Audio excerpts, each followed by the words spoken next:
ನೀವು ಸ್ವಲ್ಪ common sense ಸಾಮಾನ್ಯ ಜ್ಞಾನ ಇಟ್ಕೊಂಡು ಮಾತಾಡ್ರಿ. ನೀವು ಏನಾರ ಮಾತಾಡಂಗಿದೆ ಡಾಕ್ಯುಮೆಂಟ್ ತರಿಸ್ಕೊಂಡು, ಇಲ್ಲ ಅಂದರೆ ಮಾನನಷ್ಟ ಮೊಕದ್ದಮೆ ದಾಖಲು ಮಾಡಬೇಕಾಗ್ತದೆ. ದಯವಿಟ್ಟು ಕ್ಷಮಾಪಣೆ ಕೇಳ್ರಿ. ಚಿಕ್ಕಬಳ್ಳಾಪುರ ರಾಜಕೀಯ ಕಾಂಗ್ರೆಸ್ ಬಿಜೆಪಿ ಮುಖಂಡರ ನಡುವೆ ಆರೋಪ ಪ್ರತ್ಯಾರೋಪಗಳು ಜೋರಾಗಿವೆ. ಲೋಕಸಭಾ ಚುನಾವಣೆ ಸಮೀಪಿಸುತ್ತಿದ್ದಂತೆ ಈ ಎಲ್ಲಾ ಬೆಳವಣಿಗೆಗಳು ಉದ್ಭವವಾಗಿದೆ. ಕಳೆದೆರಡು ದಿನಗಳಿಂದ ಹಾಲಿ ಶಾಸಕ ಮಾಜಿ ಶಾಸಕರ ಮಧ್ಯೆ ಜಟಾಪಟಿ ಜೋರಾಗಿ ಇತ್ತು. ಆದರೆ ಈಗ ಸ್ಥಳೀಯ ರಾಜಕೀಯ ಮುಖಂಡರ ನಡುವೆ ಮಾತಿನ ಜಟಾಪಟಿ ಜೋರಾಗಿ ನಡೆಯುತ್ತಿದೆ. ಪ್ರತಿದಿನ ಪತ್ರಿಕಾಗೋಷ್ಠಿ ನಡೆಸಿ ಆರೋಪಗಳು ಮಾಡುತ್ತಿದ್ದಾರೆ. ಶುಕ್ರವಾರ ಕಾಂಗ್ರೆಸ್ ಮುಖಂಡರು ವಿವಿಧ ಬಿಜೆಪಿ ಮುಖಂಡರುಗಳ ಮೇಲೆ ಒಂದೊಂದು ದಾಖಲಾತಿಗಳನ್ನ ತೋರಿಸಿ ಅಕ್ರಮ ಮಾಡಿದ್ದಾರೆ ಎಂದಿದ್ದವರಿಗೆ ಬಿಜೆಪಿ ಮುಖಂಡರು ಸುಳ್ಳು ಹೇಳಿಕೆ ಬಿಟ್ಟು ಒರಿಜಿನಲ್ ದಾಖಲಾತಿಗಳನ್ನ ತೋರಿಸಿ ಸತ್ಯಾಸತ್ಯತೆಯನ್ನ ಮಾತನಾಡಿ ಎಂದು ಆಕ್ರೋಶವನ್ನ ವ್ಯಕ್ತಪಡಿಸಿದ್ದಾರೆ. ನಿನ್ನೆ ಏನು ಆರೋಪ ಮಾಡಿದಿರಿ ನೀವು? ಅಧ್ಯಕ್ಷರ ಬಗ್ಗೆ, ಖಾತೆಗಳ ಬಗ್ಗೆ ಆರೋಪ ಮಾಡಿದ್ದೀರಾ. ಡೂಪ್ಲಿಕೇಟ್ ಮೊತ್ತ ಮಾಡಿಸ್ಕೊಂಡಿದ್ದೀರಾ ಅಂದ್ಬಿಟ್ಟು. ಡೂಪ್ಲಿಕೇಟ್ ಅಲ್ರಿ, ಇದು ಒರಿಜಿನಲ್ ಡಾಕ್ಯುಮೆಂಟು. ಇದು ಅವರ ಪಿತ್ರಾರ್ಜಿತ ಆಸ್ತಿ. ಇದು ಅವ್ರ ಮಕ್ಕಳಿಗೆ ದಾನ ಮಾಡಿರೋದು ಆಸ್ತಿ. ಇದು ಅವರು ಡೂಪ್ಲಿಕೇಟನ್ನು ಮಾಡ್ಕೊಂಡಿಲ್ಲ. ನೋಡಿ, ನೀವು ಹೇಳಿದ್ರಲ್ಲ ಬೆಟರ್ಮೆಂಟ್ ಚಾರ್ಜ್ ಕಟ್ಟಿಲ್ಲ ಅಂದ್ಬಿಟ್ಟು, ಬೆಟರ್ಮೆಂಟ್ ಚಾರ್ಜ್ ಕಟ್ಟವ್ರೆ. ಎಲ್ಲ ಸೈಟ್ಗಳಿಗೂ ಬೆಟರ್ಮೆಂಟ್ ಚಾರ್ಜ್ ಕಟ್ಟವ್ರೆ ಸರ್. ಇದು ಯಾರಪ್ಪನ ಸೊತ್ತು ಅವ್ರು ಹಾಕ್ಕೊಂಡಿಲ್ಲ, ಅವರಪ್ಪನ ಸೊತ್ತು ಅವ್ರಿಗೂ ಮಕ್ಕಳಿಗೆ ಹಾಕ್ಕೊಂಡಿದ್ದಾರೆ. ಇದು ಡೂಪ್ಲಿಕೇಟ್ ಅಲ್ಲ. ನೀವು ಹೇಳಿದ್ರಿ ಟೌನ್ ಪ್ಲಾನಿಂಗ್ ಇಲ್ಲ ಅಂದ್ಬಿಟ್ಟು. ಟೌನ್ ಪ್ಲಾನಿಂಗ್ ಇಲ್ಲ ಅಂದರೆ ಖಾತಾ ಅಧಿಕೃತ ಕೊಡ್ತಾರೆ, ಅನಧಿಕೃತ. ಟೌನ್ ಪ್ಲಾನಿಂಗ್ ಇದ್ದರೆ ಅಧಿಕೃತ ಕೊಡ್ತಾರೆ. ಅವ್ರು ಮಾಡ್ಕೊಂಡಿರೋದು ಅನಧಿಕೃತ. ಈ ಖಾತಾ ಅವ್ರ ಆಸ್ತಿ ಅವ್ರು ಮಾಡ್ಕೊಂಡಿದ್ದಾರೆ. ಇನ್ನು ಅವ್ರ ಆಸ್ತಿ ದಾಸಿ ಹಂಗೆ ಮಾಡಬೇಕಾ? ಯಾರಿಗನ್ನ ಅವ್ರದ್ದು ಕರೆಕ್ಟ್ ಆಗೈತೆ, ಅವ್ರದ್ದು ಯಾವುದು ಸಿಕ್ಕಿಲ್ಲ ಅಂದ್ಬಿಟ್ಟು ಅವ್ರು ಏನೋ ಆರೋಪ ಮಾಡಿದ್ದಾರೆ ಅಷ್ಟೇ. ನೆನ್ನೆ ಅವರು ಶ್ರೀನಿವಾಸ್ ಅವರು ನೋಡಿ ಸರ್, ಎಲ್ಲ ದಾಖಲಾಗಿದ್ದ. ಇದು 20 ವರ್ಷದಿಂದ ಖಾತಾ ಆಗಿರೋದು. 20 ವರ್ಷದಿಂದನೇ ಖಾತಾ ಆಗಿದೆ. ಮೊನ್ನೆ ಅವರು ಈ ಖಾತಾ ತೊಗೊಂಡಿದ್ದಾರೆ ಅಷ್ಟೇ. ಅವರು 2023ರಲ್ಲಿ ಈ ಖಾತಾ ತೊಗೊಂಡಿದ್ದಾರೆ ಅಷ್ಟೇ. ಅವರು 20 ವರ್ಷದಿಂದ ಖಾತಾ ಆಗಿರೋದು ಇದು. ನೋಡ್ರಿ, ಇಲ್ಲ 20 ವರ್ಷದಿಂದ ಖಾತಾ ಆಗಿರೋದು. ನೀವು ಸುಳ್ಳು ಆರೋಪ ಮಾಡಬೇಡಿ ಶ್ರೀನಿವಾಸ್ ಅವರೇ. ದಯವಿಟ್ಟು ನೀವು ಸ್ವಲ್ಪ ಕಾಮನ್ ಸೆನ್ಸ್ ಸಾಮಾನ್ಯ ಜ್ಞಾನ ಇಟ್ಕೊಂಡು ಮಾತಾಡ್ರಿ. ನೀವು ಏನಾರ ಮಾತಾಡಂಗಿದೆ ಡಾಕ್ಯುಮೆಂಟ್ ತರಿಸ್ಕೊಂಡು, ಇಲ್ಲ ಅಂದರೆ ಮಾನನಷ್ಟ ಮೊಕದ್ದಮೆ ದಾಖಲು ಮಾಡಬೇಕಾಗ್ತದೆ. ದಯವಿಟ್ಟು ಕ್ಷಮಾಪಣೆ ಕೇಳ್ರಿ ಅವ್ರಿಗೆ. ನೀವು ಸುಳ್ಳು ಆರೋಪ ಮಾಡಿದ್ದೀರ ಅಂದ್ಬಿಟ್ಟು. ಕೃಷಿನ ಮಾಡ್ತಾ ಇರೋದು, ಅವ್ರೇನು ಸೈಟ್ಲಿ ಆಸ್ತಿ ಮಾರಿಲ್ಲ. ಆ ಕೃಷಿ ಜಾಗನ ಅವರು ಈ ಖಾತಾ ಮಾಡಿಸ್ಕೊಂಡಿದ್ದಾರೆ ಅಷ್ಟೇ. ಅನಧಿಕೃತವಾಗಿ ಈ ಖಾತಾ ಮಾಡಿಸ್ಕೊಂಡಿದ್ದಾರೆ. ಅನಧಿಕೃತ ಅಂದ್ಬಿಟ್ಟು ಈ ಖಾತಾ ಬಂದಿತ್ತು ಅಷ್ಟೇ. ಕನ್ವರ್ಷನ್ ಆಗೈತೆ. ಅವ್ರೇನು ಇನ್ನೂ ಮಾರಿಲ್ಲ ಯಾರಿಗೂ. ಇವಾಗ ಕೃಷಿನೇ ಮಾಡ್ತಾ ಇರೋದು ಅವರು. ಅದನ್ನು ಖಾತಾ ಮಾಡಿಸ್ಕೊಂಡಿದ್ದಾರೆ ಅಷ್ಟೇ. ಯಾರು ಬೇಕಂದ್ರೆ ಮೊದಲಂಗಿತ್ತು, ಇವಾಗ ರೂಲ್ಸ್ ಇಲ್ಲ. ಅದಾದ ಮೇಲೆ ನಿನ್ನೆ ಒಬ್ಬ ಡೂಪ್ಲಿಕೇಟ್ ಕಾಂಗ್ರೆಸ್ ಕಾರ್ಯಕರ್ತ SP ಶ್ರೀನಿವಾಸ್ ಅವನು ಹೇಳಿಕೆ ಕೊಡ್ತಾನೆ ನಿನ್ನೆ. ಎಲ್ಲ ಏನಂತ ಸೈಟ್ಗಳೇ ಇಲ್ಲ, ಸೈಟ್ಗಳು ಒರಿಜಿನಲ್ ಆದರೆ ಹಂಗೆ ಹಿಂಗೆ ಅಂತೆಲ್ಲ ಹೇಳ್ತಾನೆ. ಗಂಡಸ್ತನ ಎಲ್ಲ ಮಾತಾಡ್ತಾನೆ. ಅವ್ನು ನಾನು ಪ್ರೂಫ್ ಸಮೇತ ಹೇಳ್ತೀನಿ. ಪ್ರತಿಯೊಂದು ಪಾಣಿ ಸಮೇತ ಏನೇನಾಗೈತೆ ಎಲ್ಲ, ಎಲ್ಲೆಲ್ಲಿ ಮಂಜೂರಾಗೈತೆ ಎಲ್ಲ ಪ್ರತಿಯೊಂದು ಐತೆ. ಪಾಪ ಅವ್ನು ತಿಳುವಳಿಕೆನೇ ಇಲ್ಲ ಅವನಿಗೆ. ಸುಧಾಕರ್ ಅವರು ಕೊಟ್ಟಿರೋದು ಮಂಜೂರಾತಿ ಪತ್ರ, ಅದನ್ನು ಸೈಟ್ಗಳು ಮಾಡಿ ಕೊಡ್ತಾಯಿದ್ರು ಅವರು.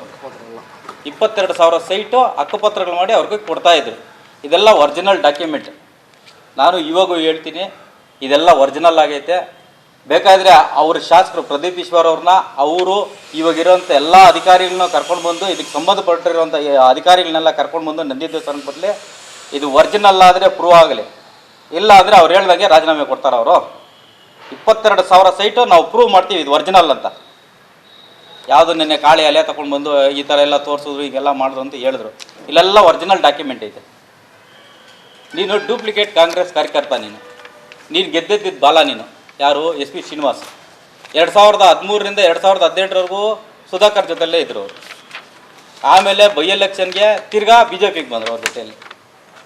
ಪ್ರತಿಯೊಂದು ಇದರಲ್ಲೂ ಅವನೇ ನಿಜವಾದ ಕಾಂಗ್ರೆಸ್ ಕಾರ್ಯಕರ್ತನಲ್ಲ. ಅಲ್ಲಿ ಪ್ರದೀಪ್ ಈಶ್ವರ್ ಅವರೇ, ನಾನು ನಿಮ್ಗೊಂದು ಮಾತು ಹೇಳ್ತೀನಿ.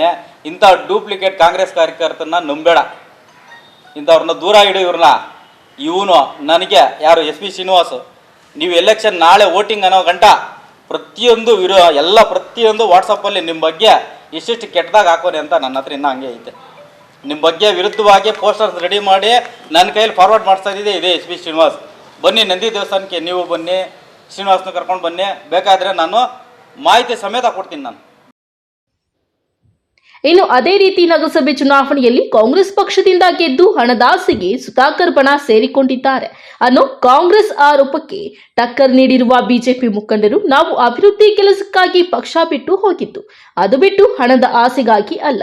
ನಾನು ಹೋದ ಮೇಲೆ ನಮ್ಮ ವಾರ್ಡ್ಗೆ ಎಷ್ಟೊಂದು ಅನುದಾನ ತಂದು ಕೆಲಸ ಕಾರ್ಯಗಳನ್ನ ಮಾಡಿಸಿದ್ದೇನೆ ಗೊತ್ತಾ. ಅದೇ ರೀತಿ ದಲಿತರಿಗೆ ಸ್ಮಶಾನ ಇಲ್ಲವೆಂದಾಗ ತಿಪ್ಪೇನಹಳ್ಳಿ ಬಳಿ 3 ಎಕರೆ ಜಾಗ ಕೊಟ್ರು. ಆದ್ರೆ ಅದಕ್ಕೆ ಕಾಂಪೌಂಡ್ ಹಾಕಿಕೊಡುವ ಮುನ್ನ ಅಧಿಕಾರ ಕಳೆದುಕೊಂಡ್ರು. ನೀವು ಅಧಿಕಾರದಲ್ಲಿ ಇದ್ದೀರಾ ಅಲ್ವಾ, ಹಾಕಿಕೊಡಿ.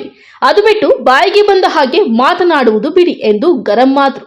ಹಾಗೆ ಶಾಸಕ ಪ್ರದೀಪ್ ಈಶ್ವರ್ ಬಳಿ ಇರುವವರು ಬರೀ ತಿಂದು ತೇಗುವವರು ಮಾತ್ರ, ಅಂತಹವರನ್ನ ದೂರವಿಡಿ, ನಿಮಗೆ ಟೋಪಿ ಹಾಕಿ ಬಿಡ್ತಾರೆ ಎಂದು ಮನವಿ ಮಾಡಿದ್ರು. ಪಾಪ ಬೇರೆಯವರು ಯಾರೋ ಹೇಳಿದ್ರು ಜಾಗ ಸಮಾಧಿಗಳ ಜಾಗ ಇಲ್ಲ ಅಂತ. ನೋಡಿ, ನಮ್ಮ 2023ರಲ್ಲಿ ನಮ್ಮ ಶಾಸಕರು ಸುಧಾಕರ್ ಅಣ್ಣವರು ನಮಗೆ ಮಾಡಿಕೊಟ್ಟಿರೋದು ಕಸಬಾ ಹೋಬಳಿ ತಿಪ್ಪೇನಹಳ್ಳಿ ಪಂಚಾಯತಿ, ತಿಪ್ಪೇನಹಳ್ಳಿ ಗ್ರಾಮ, ಸರ್ವೆ ನಂಬರ್ 83, 3 ಎಕರೆ SC ಜನಾಂಗಕ್ಕೆ ಸಮಾಧಿಗಳು ಮಾಡಿಕೊಟ್ಟಿದ್ದಾರೆ. ನೋಡಿ ಸ್ವಾಮಿ, ನೋಡಿ ಪಾಣಿ ಸಮೇತ ಮಾಡಿಕೊಟ್ಟಿದ್ದಾರೆ. ಅದನ್ನು ಕಾಂಪೌಂಡ್ ಹಾಕ್ಸಿ ಅಂತೇಳಿ ಸ್ವಾಮಿ, ನಾನು ಅದನ್ನ ಕಾಂಪೌಂಡ್ ಹಾಕ್ಸ್ಕೊಡಿ ತಾವು. ಯಾಕಂದರೆ ತಾವು SCಗಳ ಓಟೆಲ್ಲ ಅಂಬೇಡ್ಕರ್ ಫೋಟೋ ತಗೊಂಡು, ಡಾಕ್ಟರ್ BR ಅಂಬೇಡ್ಕರ್ ಫೋಟೋ ಎತ್ಕೊಂಡು ನೀವು ನಮ್ಮ SCಗಳ ಓಟ್ ಹಾಕ್ಸ್ಕೊಂಡಿದ್ದೀರಲ್ಲ ಸ್ವಾಮಿ, ಅದಕ್ಕೆ ನಾವು ಕೇಳ್ತಾ ಇದ್ದೀವಿ ಸ್ವಾಮಿ, ಮಾಡಿಕೊಡಿ ಸ್ವಾಮಿ. ಈ ಜಾಗನ ನೀವು ಕಾಂಪೌಂಡ್ ಹಾಕ್ಕೊಡಿ ಸ್ವಾಮಿ. ಅವ್ರಿಗೆ ಅಧಿಕಾರ ಇತ್ತು, ಅವಾಗ ನಮಗೆ ಗ್ರ್ಯಾಂಟ್ ಮಾಡಿಕೊಟ್ರು 3 ಎಕರೆ. ಆ ಅಧಿಕಾರವಾಯಿತು, ಮಾಡಿಲ್ಲ, ನೀವು ಮಾಡಿ. ತಲೆ ಮಾರ್ಕೊಂಡಿದ್ದಾರೆ ಅಂತ ಹೇಳ್ತಾರೆ. ನಾನು ತಲೆ ಮಾರ್ಕೊಳಕ್ಕಲ್ಲ ಸ್ವಾಮಿ ಬಂದಿದ್ದು. ನಮ್ಮ ಡಾಕ್ಟರ್ ಸುಧಾಕರ್ ಕಡೆ ಏನಕ್ಕೆ ಬಂದು ಗೊತ್ತಾ, ನನ್ನ ವಾರ್ಡ್ ಅಭಿವೃದ್ಧಿ ಮಾಡೋಕ್ಕೆ ಬಂದೆ.